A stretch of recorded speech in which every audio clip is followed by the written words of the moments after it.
자, 보호자 없이 우리가 윤석열을 페루에 보냈습니다. 아이고, 미친 새끼. 보호자가 없으니까 이제 완전 미아나 마찬가지인 것 같아요, 지금. 하고 있는 짓거리들이. 제정신 아닌 게 여기서 티가 나더라고요. 예.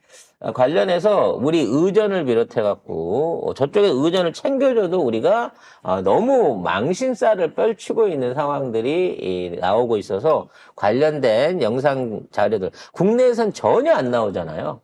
보도도 제대로 안 하고 대통령이 갔는데 그냥 활자 기사로만 이게 흘러나오고 있어요. 뭐 어떻게 하고 다니는지를 볼 수가 없습니다. 그만큼 가관이란 얘기인데 얼마만큼 엉망진창인지 한번 보겠습니다. 일단은 환영 인사 관련된 부분인데요.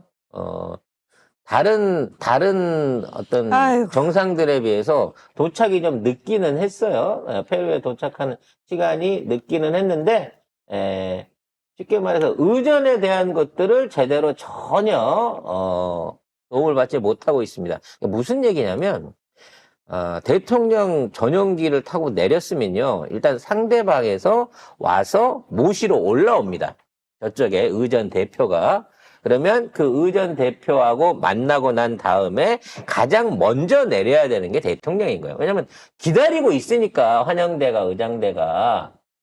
근데 우리는 도착을 하고 나서 일단 일반 승객들 앞자리에 앉은 승객들 먼저 내리듯이 수행원들부터 쭉 먼저 다 내려요.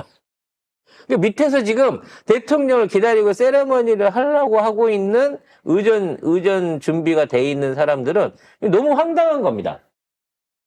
그래서 원래 이 앞문은 대통령이 내리는 거 뒤에 뒷문이 따로 있거든요. 원래 이런 수행원들 내리라고 있는 뒷문이. 그런데 앞문으로 일단 수행원들이 다 내리고 난 다음에 그 다음에 윤석열이 혼자 내리는 거죠. 그래서 이렇게 내려가지고 윤석열이 내리고 난 다음에 한참을 안 나와요. 아주 한참을 안 나옵니다. 그러니까 많은 사람들이 저 술 처먹고 안 깨서 안 나온 거 아니야?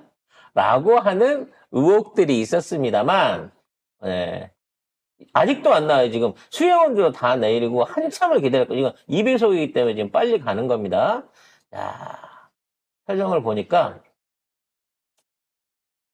얼굴 빨갛네. 네.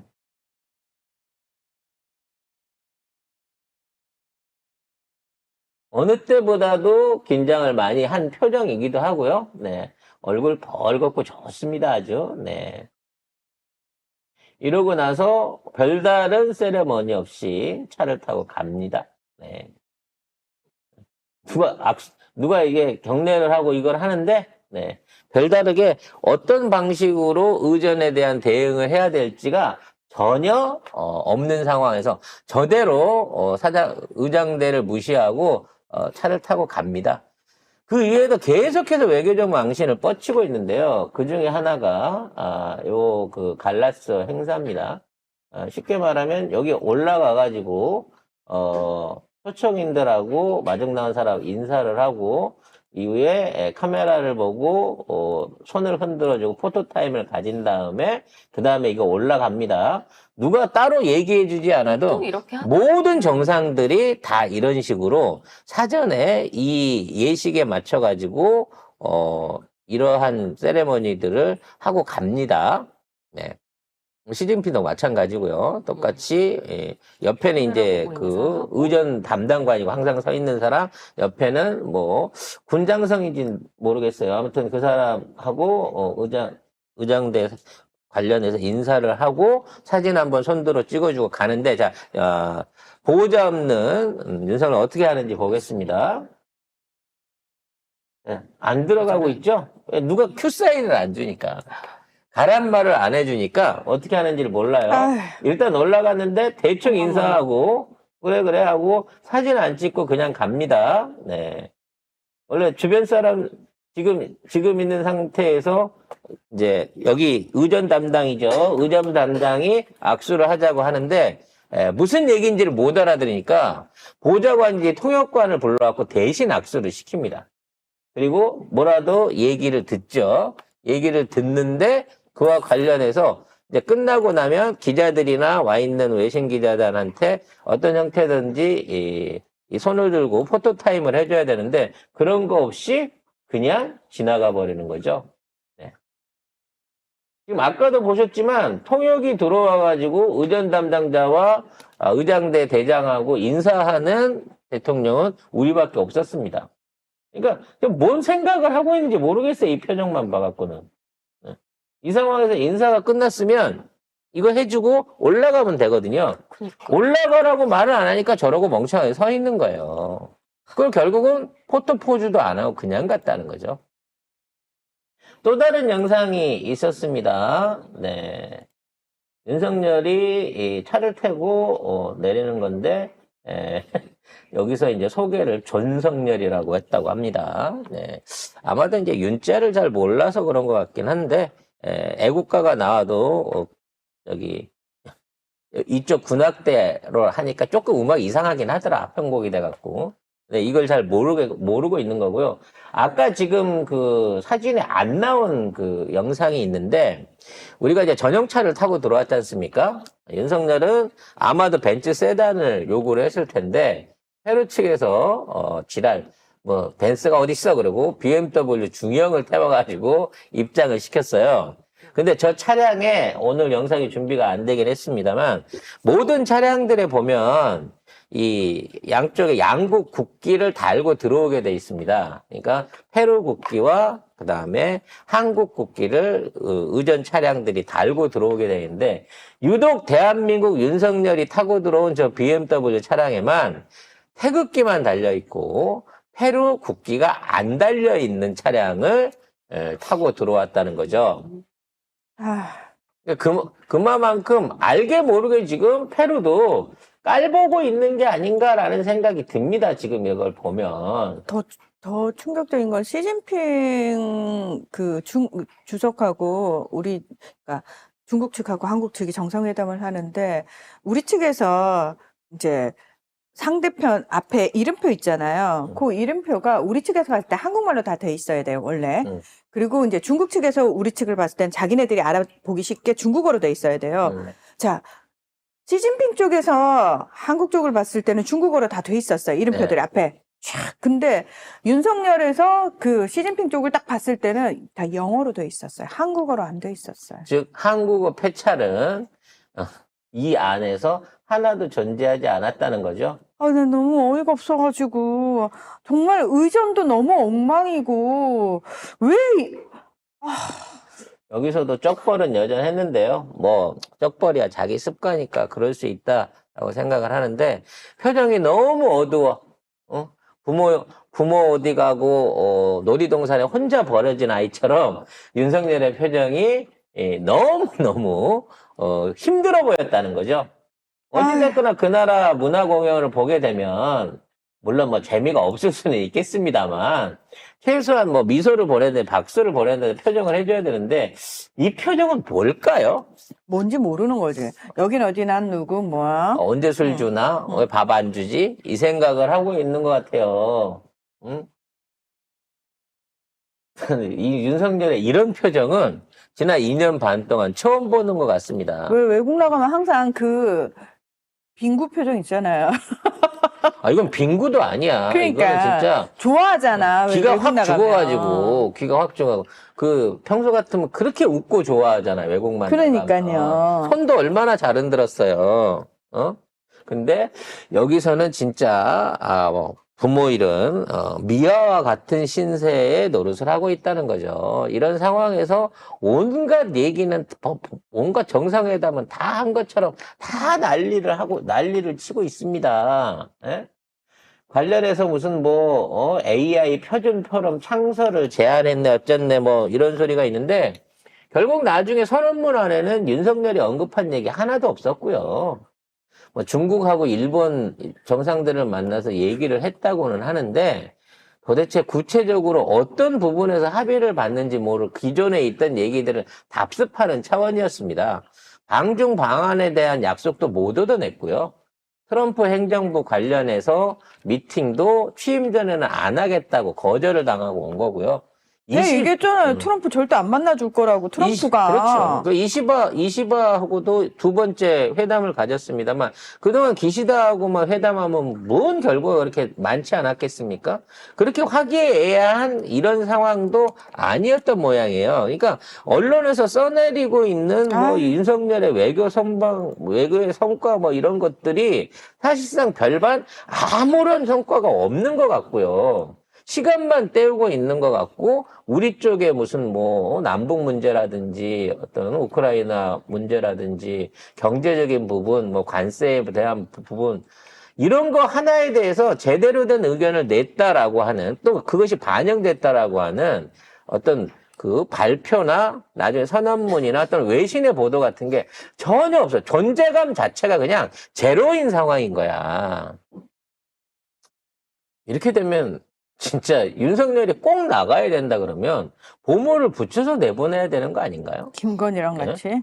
최소한 김건희랑 같이 데리고 나가면 사진이라도 제대로 찍혀갖고 보도라도 되더만 김건희 없으니까 그쪽 외신에서는 윤석열 따윈 사진 싫지도 않아요. 아니, 그쪽 외신에서 실어봤자 김건희 주가 조작범, 학력 조작, 경력 조작, 디올백 받았다, 이런 얘기밖에 안 나오는데 뭘 좋다고. 아휴, 차라리 그쪽 언론에서 주목을 안 하는 게 낫습니다. 관련해서 이번 정상들이 공동 선언문을 냈습니다. 4종류 정도의 선언문이 있었는데요. 간단하게 좀 읽어봐 주실래요? 네, 에이펙 정상들은 현지 시각으로 16일 자유롭고 예측 가능한 무역 투자 환경 조성 의지를 담은 정상 선언문을 채택했습니다. 이 급변하는 세계 정세 속에서 아태 지역에 나아갈 길을 모색하고자 하는 건데요. 이 환태평양 최대 경제협력기구인 에이펙이 이 미국 도널드 트럼프 신생정부의 미국 우선주의 보호무역 강화 기조에 대응해서 선제적으로 자유무역에 방점을 둔 선언문을 발표했다는 해석이 나오고 있습니다. 이 선언의 내용을 보면 여성 권익 증진 및 포용을 위한 경제 성장을 위한 노력. 요건 이제 여성 인구들에 대한 어떤 이제 노동 참여 이런 걸 통해 가지고 부족한 노동력 확보를 위한 뭐 공통적인 전 세계적인 대안인 것 같은데 두 번째부터가 중요합니다. 무탄소 및 탄소 중립 지원을 활용한 전력 확대 필요성이니까 너무 원전에 몰아치지 말고 신재생 에너지 트럼프 오더라도 하자는 얘기예요. 왜냐면 트럼프는 대놓고 석탄 캐고 석유 석탄 캐겠다. 타고 석유 캐겠다고 얘기했잖아. 그걸로 에너지 가격 폭락시킨다고 얘기하니까 얘네들이 두려운 거지. 그 다음에 포용적 성장에 있어서 디지털화의 중요성 얘기를 하고 있습니다. 이거는 이제 아마도 국제적인 디지털 화폐, 디지털 달러 내지는 G20 내지는 G7을 중심으로 한 스테이블 코인 전략을 강화하자라고 하는 일종의 얘기인 것 같은데 원래 디지털 화폐가 나오게 되면 블록체인 관련된 기술이 나오게 되면 세계 최고 어떤 그 기술국이 대한민국이에요. 블록체인 관련한 표준 기술을 갖고 있는 표준 국가가 대한민국 기술인 건데 윤석열이 그렇게 떠들어다니면서 얘기를 했지만 사실 이 안에 대한민국에 대한 언급이 없다는 건 굉장히 이거 위험스러운 얘기입니다. 결국은 다른 나라의 어떤 디지털 기술이 채용될 가능성이 높아진다는 얘기거든요. 마지막으로 아태 지역 식량 안보 강화에 대한 의지를 재확인했다고 하는데 요거는 올해 하반기에 있을 아시아 태평양 지역 그러니까 베트남, 태국 같은 전통적인 쌀 생산국을 비롯해 갖고 최대 소비국인 중국을 포함해 갖고 엄청난 흉작이 들 것으로 보여지는 상황에 대해서 뭔가 유기적 협력을 사전에 약속하는 부분일 수도 있고요. 오히려 이거를 무기화해서 중국을 압박하자라고 하는 일부 이제 서방 국가들의 전술일 수도 있습니다만 요런 부분 안에서 여러 가지 우리가 협력해야 될 부분이 굉장히 많은 편인데도 불구하고 이 안에서 윤석열의 존재감은 사실상 제로에 가까웠다는 거죠. 그 점이 너무 안타깝습니다. 이 모든 것들이 사실은 우리하고 연관돼 있거든요.